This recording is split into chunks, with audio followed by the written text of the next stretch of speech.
আপনার বাপ দাদার নামে কোথায় কতটুকু জমি আছে সেটি আপনি খুঁজে বের করতে পারতেছেন না।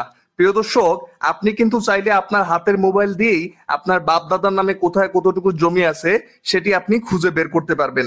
এজন্য আপনাকে হচ্ছে মোবাইলের গুগল ক্রোম ব্রাউজারে গিয়ে লিখতে হবে eporcha.gov.bd। এটা লিখার পর এরকম একটি ইন্টারফেস চলে আসবে। তারপর আপনার ঠিকানাটা এখানে দিয়ে দিতে হবে।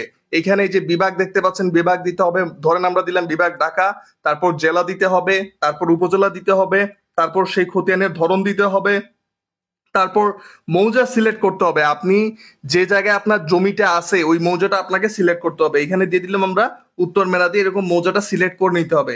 মৌজা সিলেক্ট করলে ওই মৌজায় যারা যারা জমির মালিক রয়েছে তাদের কিন্তু নাম চলে আসছে, আপনারা দেখতে পাচ্ছেন, ঠিক আছে? তো এই নামটা যখন আপনি পেয়ে যাবেন, তারপর এখানে যদি আপনি ডাবল ক্লিক করেন তাহলে আপনার এইরকম একটি ইন্টারফেস চলে আসবে।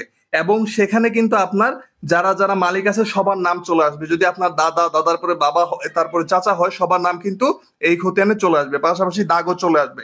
এই খতিয়ানটি আপনি আবেদন করে তুলে ফেলতে পারবেন, ঠিক আছে? এখানে আপনি খতিয়ান আবেদনে দিলে এরকম চলে আসবে। তারপর এখানে খতিয়ান আবেদনে ক্লিক করবেন।